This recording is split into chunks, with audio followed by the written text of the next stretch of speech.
아멘, 네, 아멘. 네. 오늘 사도행전 말씀 우리가 가지고 순종의 힘이라는 제목을 가지고 우리 말씀을 나누도록 하겠습니다. 여러분들 아마 며칠 사이 동안 정신없이 살아오셨을 거예요.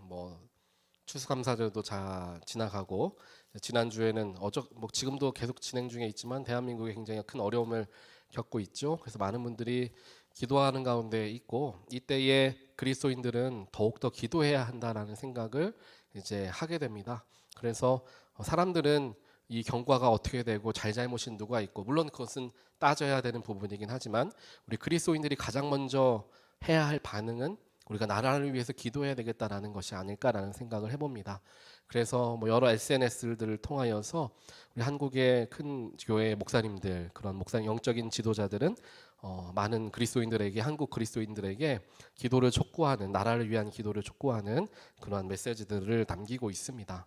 그래서 우리가 여러 가지 법리를 따지고 어떻게 나아갈 길들은 많겠지만 그것은 이제 법적으로 이제 진행해야 될 사람, 집행해야 될 사람들이 이제 할 수 있도록 그들에게 권한을 드리고 우리가 할 수 있는 것이라고는 걱정하고 어떻게 된다, 누가 잘못했고 누가 옳다 이런 얘기를 하기보다는 나라를 위해서 더욱더 기도해 하는 것이 하나님께서 우리에게 바라시는 것이 아닐까라는 생각을 해보게 되는 것 같습니다. 우리가 여러 가지 분주한 일들과 또한 세상을 바라보고 또 나의 삶을 주변을 돌아다 보면은 여러 가지 복잡한 생각과 하루에도 수십 번씩 찾아오는 여러 가지 일들로 말미암아 내 마음이 요동칠 때가 있죠. 그 요동칠 때가 있을 때 그 요동함을 어떻게 잠잠하게 할 수 있는가라는 것을 생각해 보면 결국 분명한 굳건한 심지를 가진 사람들이 요동함에 넘어지지 않는다라는 것을 우리가 다들 잘 아실 거예요.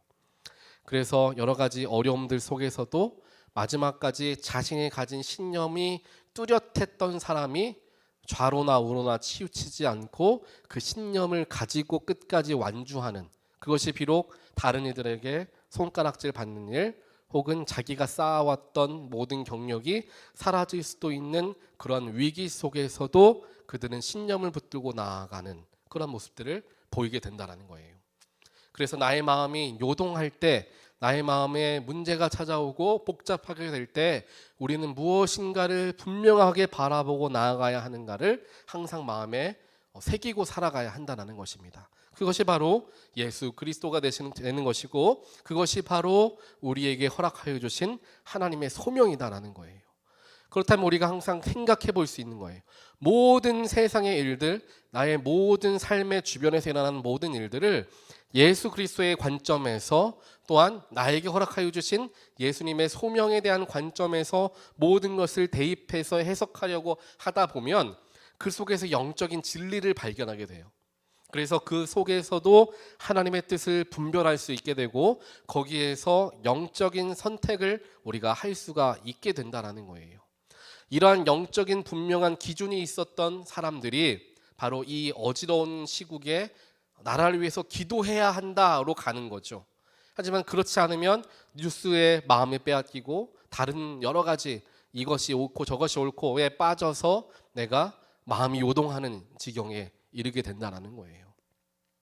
그래서 내 마음속에 분명한 그 굳건한 심지가 어디에 있는가, 어디를 향하고 있는가, 나는 무엇을 가치관으로 여기며 살아가고 있는가를 더욱더 붙들어야 할 때가 바로 이때이고, 또한 2024년 마지막 때를 올해의 마지막을 보내고 있는 우리들에게 또 필요한 그러한 마음가짐일 것 같습니다. 우리가 금요 구도자의 예배를 시작하면서 하나님이 허락하여 주시는 많은 은혜와 축복을 누리며 하나님께 진심으로 찬양하고 기도하는 시간들을 갖습니다.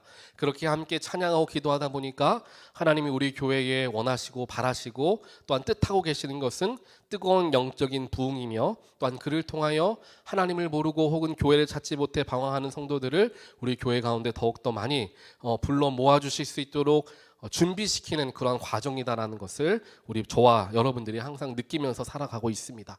하지만 이것이 중요한 것이 뭐냐면은 이것이 시간이 흘러갈수록 점점 시들어져서는 안 된다라는 거예요. 계속 우리가 마음을 가다듬고 허리띠를 졸라매고 내가 조금 마음이 해이해지려고 할 때마다 하나님께서 바라보고 계시고 하나님이 주신 소명이 나에게 가장 중요한 것이다. 나의 삶이 얼마가 남았을지는 모르지만 내가 마지막 그 순간에 하나님께 칭찬받기 위해서, 예수님께 칭찬받기 위해서 나는 최선을 다하리라 라고 자꾸만 나를 빠져나가려는 나의 마음을 붙잡아야 되는 거예요. 그러기 위해서 예배에도 참여해야 되고요. 그러기 위해서 일상에서 기도해야 하며 말씀을 우리가 꾸준히 읽을 수가 있어야 한다는 것입니다. 오늘 사도행전 8장 말씀을 통해서 하나님이 역사하시기 시작하니까, 성령님이 역사하시기 시작하니까 정말 작은 일을 순종했을 뿐인데 그게 굉장히 놀라운 일로 연결되어지는 것을 우리가 보게 되는 거예요. 빌립이라는 인물을 우리가 다들 잘 아실 겁니다. 베드로와 함께 하나님의 예수의 복음을 전하였던 사람이죠. 그를 통하여서 많은 사람들에게 세례를 주고 복음을 전했던 그러한 인물입니다. 베드로와 요한 그리고 빌립이 함께 예수의 복음을 전하고 또한 또 빌립은 각자의 길을 자기에게 허락되어진 길들을 따르면서 세례를 주며 놀라운 예수의 능력을 선포하는 일들을 하게 돼요. 그래서 빌립이라는 인물이 굉장히 유명하게 되어집니다. 그래서 사람들이 빌립을 쫓아다니는 사람들이 생길 정도가 돼요. 오늘 우리가 읽진 않았지만 8장 1절부터 쭉 보게 되면 물론 베드로와 요한의 얘기도 나오지만 그 이전에 빌립이 먼저 그 자리를 지나가게 돼요. 그 길을. 그러면서 놀라운 일들을 행하죠. 그렇게 하나님께 귀하게 쓰임받고 예수의 복음을 정말 잘 전하고 세례를 너무나 많이 줘서 수많은 그리스도인들을 예수의 복음 가운데로 인도한 빌립이에요. 그럼 빌립이 어디로 하나님이 빌립을 보내야 될까요? 사람이 더 많은데 더 복음을 효과적으로 전할 수 있는 곳, 더 영적인 갈급함이 있는 곳, 그곳으로 빌립을 보내셨어야 되는 거잖아요. 예를 들면 이런 거예요. 능력이 많은 목사님, 말씀의 능력이 아주 넘쳐나가지고 말씀을 선포할 때마다 사람들이 은혜를 받고 그 속에서 기도의 응답이 일어나고 영적인 놀라운 능력이 일어나는 그 목사님이 하나님이 그 목사님을 어느 교회로 이제 다음 교회로 옮긴다고 한다면 어느 교회로 옮겨야 될까요? 더 큰 교회, 막 500명, 1000명 교회 가서 더 큰 영향력을 미치도록 하는 게 효과적일 수 있잖아요. 그런데 오늘 빌립도 그와 같은 모습이었는데 오늘 말씀 26절 처음 보니까 빌립에게 주님의 천사가 뭐라고 말하냐면은 예루살렘에서 가사로 내려가는 길로 가라. 그 길은 뭐라고 되어 있죠? 우리 사모님 이거 한번 넘겨주세요. 26절 예루살렘에서 가사로 내려가는 길로 가거라. 그 길은 광야 길이다 라는 거예요. 광야. 지금 빌립이 영적으로 완전히 충만해 있어요. 말을 전하기만 하면 사람이 복음을 받고 구원을 받고 놀라운 기적이 일어나는 영적인 충만함을 받은 그 빌립을 하나님께서 사람 많은 곳으로 보낸 게 아니라 사람이 아무도 없는 광야로 보내시고 있다는 거예요. 빌립이 천사의 말을 천사를 통하여서 말씀하시는 하나님의 음성을 듣고 아마 굉장히 놀랬기도 했고 실망하기도 했을 것 같아요. 이제 내가 조금 더 큰 사람들에게 가서 혹은 더 큰 성읍에 가서 내가 놀랍도록 복음을 전하여서 예수의 능력을 만천하에 알려야 되는데 광야로 나를 가라고 하시네. 광야의 길로 가라고 하시네. 빌립이 아마 속으로 실망했을 거예요. 인간적으로 그렇잖아요. 저 같아도 그럴 거예요. 이제 막 마음이 뜨거워져 가지고 이제 우리 교회 가운데 하나님의 능력이 이제 임하게 될 것을 기대하게 하시고 하는데 그 일이 자꾸만 지연되는 것처럼 느껴지면 저 같아도 하나님 뭐 하시나, 지금 분위기 좋을 때 그 은혜를 확 주셔가지고 부흥이 확 일어나면은 성도들이 얼마나 기쁘고 함께 기도하고 예배하니까 성도들이 가득 차는구나, 얼마나 사람들이 그 마음에 감사함을 느끼겠나라는 생각할 수 있잖아요. 그런데 빌립을 광야길로 보내는 거예요. 빌립이 생각할 수도 있었을 겁니다. 이건 조금 잘못 들었을 수 있구나. 그렇잖아요. 하나님의 말씀을 우리가 분별하는데 때로는 내가 분명하게 분별한다고 생각하고 분별하는 게 있지만 때로는 이게 긴가민가한 게 생각이 들 때가 있어요. 대부분 긴가민가 할 때는 내가 원하지 않는 것을 하나님 원하실 때 긴가민가한 생각을 하게 될 때가 많습니다. 그런데 제가 경험으로 보면 여러분도 경험하셨겠지만 대부분 내가 싫어하는 걸 하나님이 원하세요.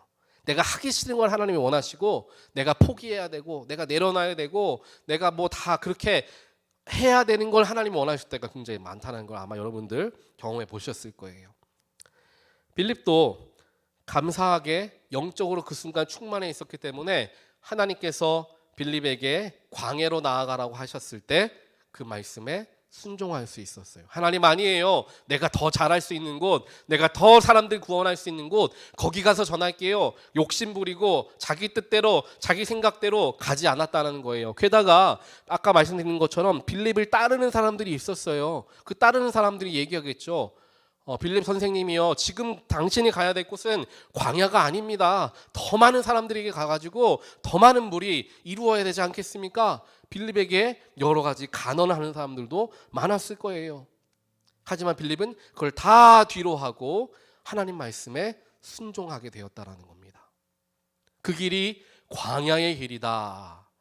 광야라는 것이 사람이 아무도 없는 황량한 곳을 의미하지만요, 그와 더불어 고난의 길, 나 홀로 나아가야 하는 길, 힘들고 외로운 길, 그 길을 광야라는 그 의미가 광야라는 단어 속에 담겨져 있습니다. 그래서 오늘 보면은 빌립이 자신을 따르는 사람들과 함께 가는 것이 아니라 혼자 광야길로 들어가요. 예수님도 홀로 광야길에 들어가셨습니다. 바울도 광야에 혼자 들어가요. 모세도 광야에 혼자 들어가죠. 혼자 들어간 광야에서 어떤 일이 일어납니까? 하나님 만나는 거예요. 하나님 능력 체험하는 거예요. 나의 삶에 광야와 같은 때 만날 수 있습니다. 아무도 나와 함께 하지 않고 나 혼자만 외로이 지켜야 하는 광야길 있을 수 있어요. 만나게 됩니다.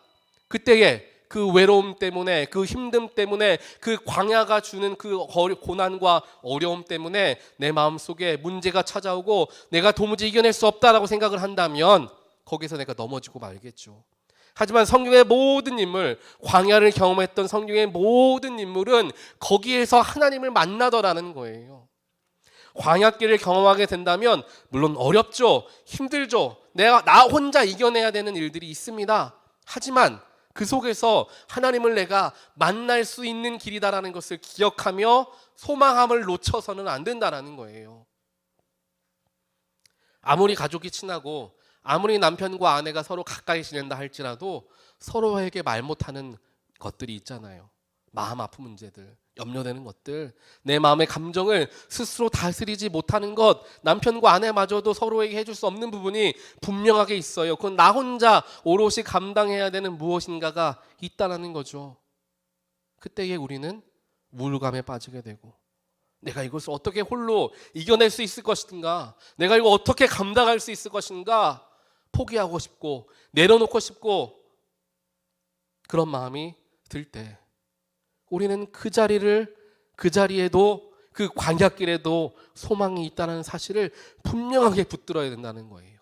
하나님은 하나님의 자녀들을 결코 홀로 내버려 두시지 않겠다, 성경에 수없이 우리에게 약속해 주십니다. 지난 주일에도 제가 말씀드렸던 것처럼 성경에서 가장 많이 나오는 단어는 두려워하지 말라라는 그 말이에요. 하나님께서 가장 많이 380몇 번에 걸쳐서 말씀하신 가장 많이 나오는 단어가 두려워하지 말라. 광야에 들어가면 왜 두렵습니까? 혼자 있으니까 두려운 거거든요. 아무도 없고 날 도와줄 사람도 없고 내가 길을 물어볼 사람도 없고 내가 무엇인가 같이 힘을 합하여서 할 수 있는 사람이 없기에 외로운 광야길이 되는 거잖아요.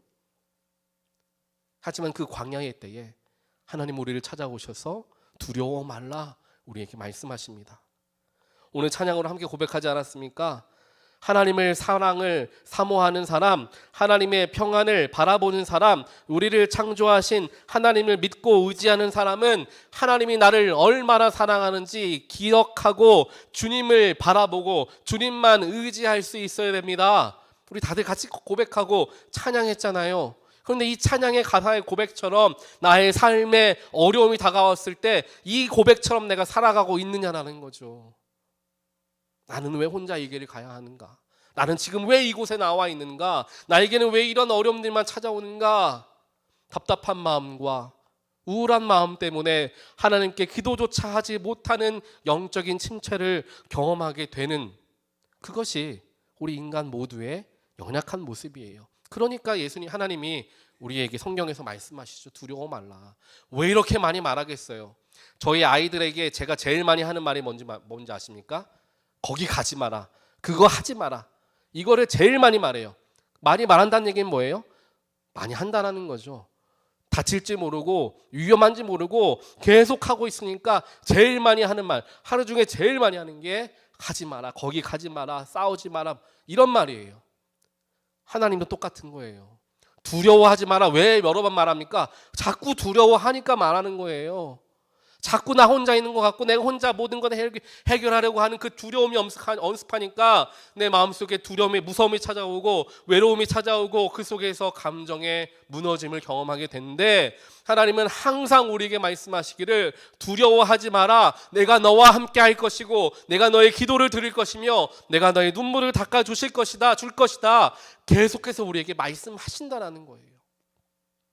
그러니까 하나님 앞에 나와야 된다는 거예요. 이러한 어려움과 문제를 찾아왔을 때 하나님 더 찾아야 되는 이유가 이래요. 이거를 우리가 함께 깨닫고 시간 같이 기도하잖아요. 하나님의 은혜, 하나님의 함께 하심을 깊이 경험하게 됩니다. 하지만 외롭고 힘든과 광야의 길을 가면서 나 혼자 가야 돼, 내가 혼자 해결해야 돼, 이러고 나 혼자만 그 문제 붙들고 가면은 하나님께 의지하지 못하고 하나님 붙들지 못하면 계속 거기에서 넘어지고 또 넘어지고 또 넘어질 수밖에 없다라는 거예요. 언제까지 넘어지고 언제까지 광야에 머물러 있을 거냐는 말이죠. 그래서 빌립은 비록 그 길이 광야의 길이었지만 하나님 말씀에 순종해서 광야에 들어갑니다. 그렇게 빌립이 가다가 27절을 보니까 사람을 만나요. 광야에서 사람을 만날 일이 없죠. 그런데 광야에서 사람이 지나가는 거예요. 보니까 에티오피아 여왕의 고관, 그래서 여왕의 모든 재정을 관리하는 내시였는데 그 내시가 예루살렘을 왔다가 이제 돌아가는 길이었다는 거예요. 이 에티오피아 같은 경우에는 여러분들 다 잘 아시는 것처럼 솔로몬에게도 먼저 구약에서 만나잖아요. 그때부터 하나님이라는 것, 하나님 안에 지혜가 있다는 걸 그들은 알고 있었어요. 연결되죠. 그래서 예루살렘에 또 예배를 드리거나 뭐 영적인 것 사기 위해서 찾아왔겠죠. 돌아가는 길에, 내시가 돌아가는 길에 광야길에서 빌립이 만난 거예요. 그러면서 이사야의, 예언자 이사야의 글을 읽고 있었죠. 하나님이 놀라운 게 사람이 봤을 때는 우연인 것처럼 여겨지지만 하나님은 다 계획한 거예요.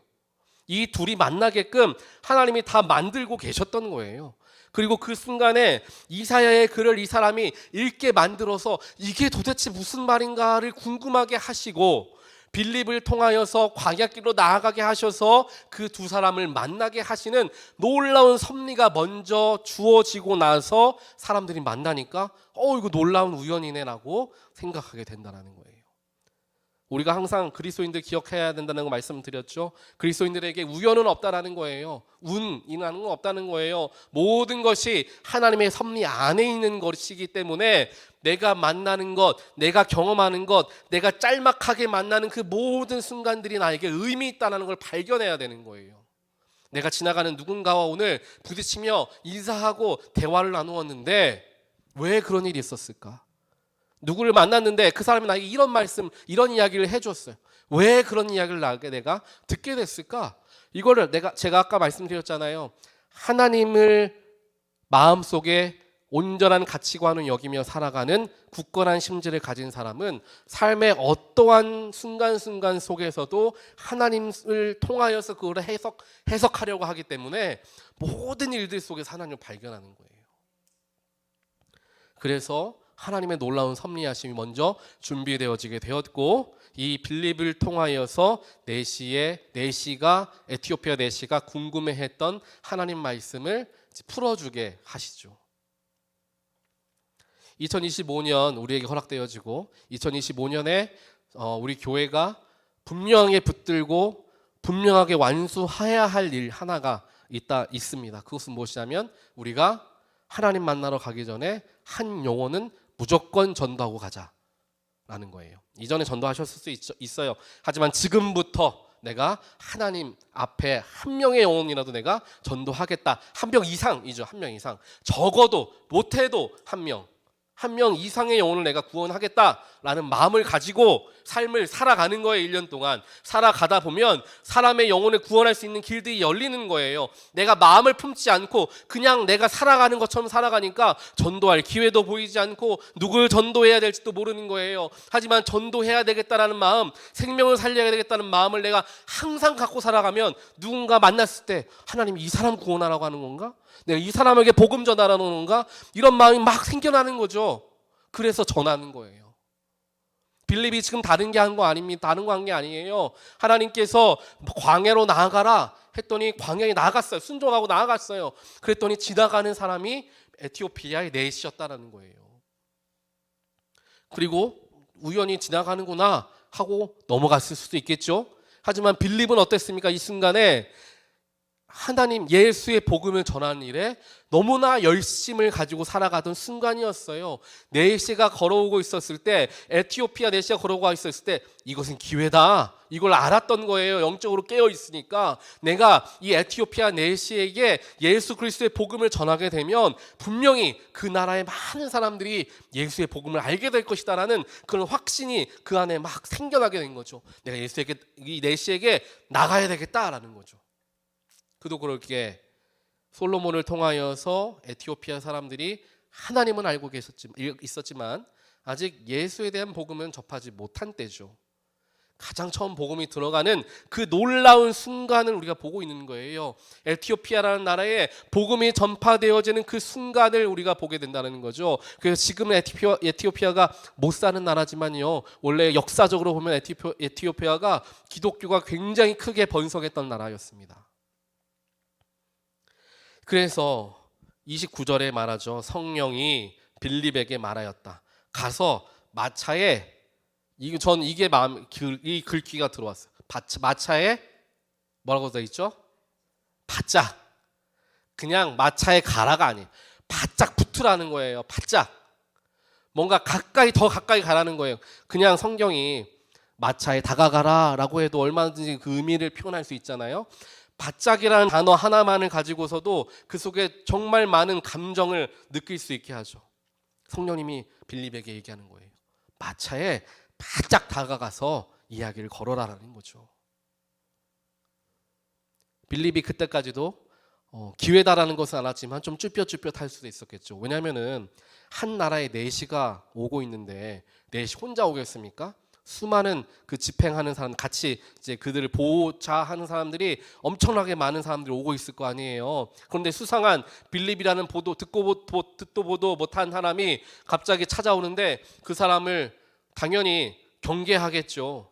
그 마음을 빌립이 아니까 내가 저기까지 가면은 분명히 저 사람을 이렇게 보호하는 사람들이 나를 막을 거야.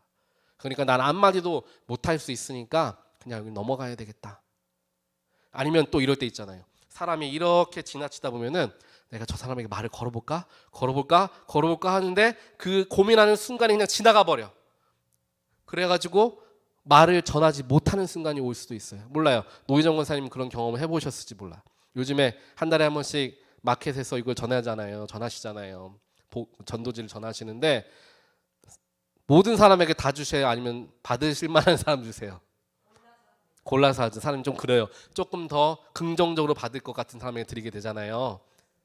그러니까 근데 이 사람이 받을 것 같기도 하고 안 받을 것 같기도 하고 고민하다 그 사람 쓱 지나가면은 놓치는 거예요. 기회를 놓치게 되잖아요. 똑같은 거예요. 그러니까 성령님이 바짝 다가서라라고 그를 등을 탁 밀어주시는 거죠. 그래서 빌립이 달려가 30절 보니까 뭐라고 합니까? 빌립이 달려가서 그냥 느적느적 다가간 게 아니라 달려간 거예요. 그냥 성령이 말씀하시니까 내가 복음 전해야 되겠다라는 마음으로 달려간 거예요. 달려가가지고 지금 보니까 그 사람이 책을 읽고 있는데 이사야 책이라는 거죠. 그래서 그것을 지금 이해하십니까? 하고 물었어요. 굉장히 현명하죠. 만약에 처음부터 예수 믿으세요 이게 아니에요. 가가지고 예수 믿으라고 얘기하는 게 아니라 뭔가 읽는데 이사야 글이에요. 뭔가 그것만 보더라도 조금 얘기를 하다 보면은 예수를 전할 수 있을 것 같잖아요. 바로 직접적으로 바로 얘기하기보다는 조금 그 사람이 관심 가질 것을 가지고, 이게 전도법 중에 하나로 들어갈 수 있겠네요. 그 사람이 흥미 있을 것 같은 것을 가지고 얘기를 하는 거죠. 오늘 옷이 참 멋지시네요. 뭐 이렇게 이야기하면서 오늘 어디 가세요? 오늘 좋은 일 있으세요? 오늘 얼굴이 밝으시네요. 무슨 기쁜 일 있으세요? 이렇게 얘기하면 사람들이 다들 얼굴이 밝아지죠. 내가 오늘 좋아 보이나? 내가 오늘 예뻐 보이나? 멋있어 보이나? 이런 마음으로 조금 더 호의적이 될 수도 있겠죠. 그냥 예수 믿으세요 하면서 나눠주면 누가 그걸 받겠냐는 거죠. 마찬가지예요. 빌립도 이사야의 글을 읽는 것을 듣고 지금 이해하세요? 라고 물어본 거죠. 그러니까 어떻게 내가 알겠습니까? 아무도 나를 가르쳐 주는 사람이 없습니다 라고 얘기해서 봤더니, 이것도 하나님의 은혜죠. 보니까 이사야 말씀 어떤 구절이었냐, 32절에 나오죠. 양이 도살장으로 끌려가는 것과 같이, 예수님 얘기잖아요. 읽어도 꼭 예수님 얘기를 읽고 있었던 거예요. 그래서 그 예수님이 읽고 있는 걸 보고 아마 빌립이 무릎을 탁 치며 하나님 감사합니다 아마 했을 것 같아요. 예수님 얘기를 지금 하고 있으니까 빌립이 얼마나 놀랐겠어요. 지금 내가 어떻게 복음을 전할까 하고 있는데 예수에 대한 구절을 읽고 있네. 참 잘됐다. 하나님 참 감사합니다. 내가 이 사람에게 복음 전하기를 하나님이 그렇게 원하시는군요. 빌립이 알면서 이 이야기를 쭉 설명하며 35절 보니까 이 성경 말씀에서부터 시작해서 예수에 관한 기쁜 소식을 전했다. 기쁜 소식 복음이죠. 복음을 전하게 된 거예요. 복음을 전했죠. 그러니 그 뒤에 어떤 일이 일어납니까? 36절에 물이 있는데 보통 세례를 주잖아요. 그러면은 빌립이 세례를 받으시겠습니까? 보통 그렇잖아요. 저도 성도님들에게 이번에 세례 받으시겠어요? 그런데 가끔씩 그런 분들 계세요. 목사님 이번에 세례를 받으려고 합니다. 내가 입교하려고 합니다. 내가 교인 등록하려고 합니다. 먼저 말씀하시는 분들이 계세요.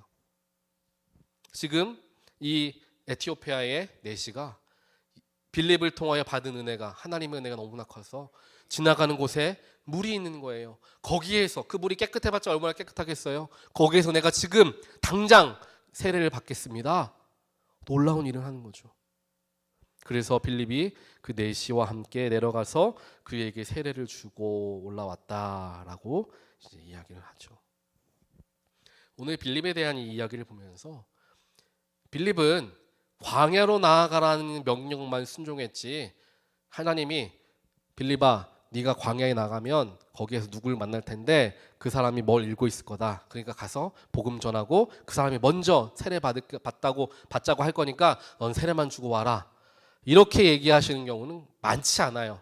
많지 않아. 성경에 대부분의 경우는 1절만 얘기하시는 거예요. 그냥 앞에만 얘기하는, 앞에만 광야로 나가라. 거기에 순종해야 그 다음 길이 열리는 거예요. 그 다음 길에 통과해야 또 다음 길이 열리는 거예요. 하나님은 한 걸음 한 걸음 나아갈 길을 알려주시지 저 멀리를 한 번에 보시게끔 하시지는 않는다는 거죠. 물론 방향성을 갖고 나가긴 하시지만 하나님은 마치 우리가 어둠 가운데 등불을 듣고 앞을 비추며 나아가는 것과 마찬가지예요. 하나님은 그렇게 우리가 한 걸음 한 걸음 나아가게 하시는데 거기에 대한 이유가 있죠. 그 이유는 뭐냐면은 내가 저기까지 한 번에 봤으니까 이제 하나님 빛이 필요 없다. 사실 그렇잖아요. 우리가 자다가 일어나서 화장실 갔다가 돌아오면은 침대까지 가는 길이 보이지 않잖아요. 그럼 저는 어떻게 하냐면은 저기 있는 불을 한번 딱 켜요. 그거 한번 딱 보이잖아요. 그럼 다시 끄고 이제 갈 수 있는 거예요. 한번 봤으니까 거기까지. 마찬가지예요. 내가 갈 길이 마지막까지 보이면은 이제 더 이상 하나님이 필요하지 않는 것처럼 여겨질 수 있어요. 나도 갈 수 있으니까, 내가 이미 봤으니까 갈 수 있다는 거죠. 하지만 하나님은 한 걸음 한 걸음 우리에게 앞을 나아갈 길을 보여주시는데 그 이유는 내 걸음걸음마다 나와 동행하기를 원하시기 때문이에요. 하나님 우리를 뭐 귀찮게 하고 까다롭게 굴어가지고 까탈스럽게 한 걸음만 보여주시는 게 아니라 모든 걸음걸음마다 나와 함께 하시기 위해서, 나와 동행하기 위해서 하나님이 나를 사랑하시기 때문에 그렇게 하신다라는 거예요. 우리가 이걸 기억해야지. 하나님 뭐 이런 것까지 이렇게 관여하시고, 하나님 이런 것까지 못하게 하시고, 이 정도는 좀 해도 되지 않습니까? 이런 마음 드는데, 그것까지 못하게 하신다면 우리가 생각할 수 있어야 돼요. 하나님 나를 정말 사랑하시니까 그러는구나. 사랑하지 않으면 사실 네가 뭘 하든 상관 안 하죠. 그렇게 한 걸음 한 걸음 나아가는 길들을 보여주시는 거예요. 그래서 빌립은 광야에 나아가라 라는 길, 그것 순종한 게 가장 잘하는 거죠. 왜냐면은 광야로 안 나갈 수 있었거든요. 욕심이 있으니까. 내가 다른 거 할 수 있는 충분한 내가 능력이 되는데 광야로 가라는 거 받아들이기 싫었을 수도 있어요. 그런데 지금 나를 따르는 사람도 많고 내 편이 되어주는 사람도 많아요. 그런데 광야로 가라? 가기 싫을 수 있다는 거죠. 근데 그걸 이겨내고 순종했더니 하나님이 하나부터 열까지 주르륵 모든 것이 마치 고구마 한 줄기 캤더니 모든 줄기 따라 올라오는 것처럼, 저는 물론 고구마 캐본 적이 없어서 그런지는 모르겠어요. 그런데 그렇다고 하더라고요. 혹시 해본 적 있으세요? 고구마를 하나 탁 들면 뜨드득 나오나요 그게? 그래서 아니에요? 모르세요? 그래서 예전에 한국에 고구마 전도왕 있었잖아요. 고구마 전도왕 그분이 항상 하는 말이 한 명 돈다면 우르륵 같이 나온다는 거예요. 한 명 찾아가지고 캐내는 게 있는 거지, 하나 캐내면은 이렇게 연결돼가지고 주르륵 올라올 테니까 한 명만 집중해서 먼저 하라. 이 고구마 전도왕 그 전도법이에요 그게. 그래서 집회에도 굉장히 많이 나오고 그랬는데, 그렇게 순종했더니 힘든 것 포기하고 내가 하고 싶은 욕심 뒤로 하고 나의 권유, 내 명예, 사람들이 나를 높여줘요. 잘합니다 빌립, 복음 잘 전합니다, 이런 거 다 뒤로 하고 광야의 길로 나아가는 하나님 말씀에 순종하고 갔더니 하나님이 다 알아서 모든 일들을 해 주시더라는 거죠. 한 걸음 나아가는 게 너무나 중요해요. 그래서 이집트에서 나오는 이스라엘 백성들에게 처음에는 이 홍해를 한 번에 갈라주시지만 가나안에 들어갈 때 요단강을 지날 때에는 한 걸음을 물에 담근 후에 물을 열어주시잖아요. 믿음이 시작되는 사람들에게는 처음부터 아예 큰 역사를 보여주시지만, 믿음이 어느 정도 쌓인 사람들에게는 이제 우리의 용기 있는 한 걸음을 요구하시는 거예요. 그 용기 있는 한 걸음이 우리의 전도가 될 수 있고요, 전도하고자 하는 마음가짐이 될 수가 있어요. 그 전도하고자 하는 마음 얼마나 힘들어요. 평생 해보지도 않았고 어떻게 해야 될지도 모르고, 그것을 내가 어떻게 해야 될지도 모르겠지만 한 번 하는 것을 통해서 역사가 일어나게 되니, 내가 한번 해보겠다 마음가짐을 갖고 정말 실행을 해보면 그 속에서 역사가 일어나게 된다는 거죠. 그 사람이 비록 우리 교회에 안 온다 할지라도, 우리 노희정 권사님이 나눠드리면서 이제 50장씩 4번에 이번에 하면 4번까지 하시는 거죠. 그럼 200개를 나눠주시는 거예요. 200명에게 나눠주시는 거예요. 근데 그 200명 중에 어떤 한두 분이라도 분명히 혹이라도 교회를 안 나갔다가 내가 교회 나가야 되겠다, 오랫동안 교회를 빠지고 있다가 교회 나가야 되겠다 라는 마음 가지신 분이 한두 명이라도 있다면 노희정 권사님은 큰 성공하시는 거예요. 그렇잖아요, 하나님 보시기에. 이걸 내가 판단할 게 아닌 거예요. 나는 하라는 데만 순종하면 되는 거예요. 그러니까 알아서 하나님이 나머지는 하시는 거죠. 하나님께 맡겨드리는 거예요.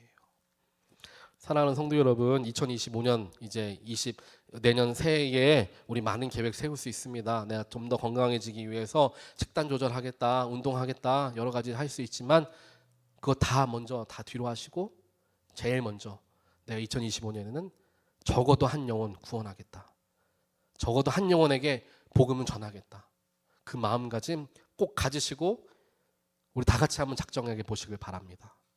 그래서 우리 교인 48명, 50명 정도 되시는 분들이 그 중에서 50%만 1년 동안 그거에 성공하신다고 하더라도 25명이 되는 거예요, 전도가. 그럼 내년에는 75명이 되는 거죠. 그렇게 우리가 한 걸음 한 걸음 나아가지 한 번에 주어지지 않습니다. 한 번에 500명, 1000명 교회 되면 얼마나 좋아요. 하지만 하나님은 그렇게 역사하시지 않으시죠. 아까 말씀드린 것처럼 한 걸음 한 걸음 나아갈 그 길들을 하나님께서 우리에게 요구하시고 바라시고 원하시는 것을 우리가 응답하고 순종하고 나가면, 오늘 놀라운 일을 하나님께서 쭉 연결해 주셨던 것처럼 빌립에게 우리의 삶 가운데 그 놀라운 능력을 하나님께서 보여주실 것이라 믿습니다. 믿는 마음으로 우리가 확신을 가지시고 주 앞에 나아가는, 내가 하는 게 아니에요. 하나님이 다 알아서 이미 하셨어요. 다 준비시켜 주셨어요. 나는 순종만 하면 되는 거예요. 바짝 다가서라, 다가가는 거예요. 광야로 나아가라, 광야 가는 거예요. 그거 순종만 하면 하나님 알아서 다 하시는 거니까 그것만이라도 우리가 하겠다라는 마음을 가지고 우리가 함께 주님께 더 나아가. 여러분, 우리 교회 잘 되라고 하는 거 아니고요, 제가 칭찬받으려고 하는 것도 아니에요. 여러분들 하나님께 칭찬받으시는 거고요, 여러분들 하나님께서 높여주시는 거예요.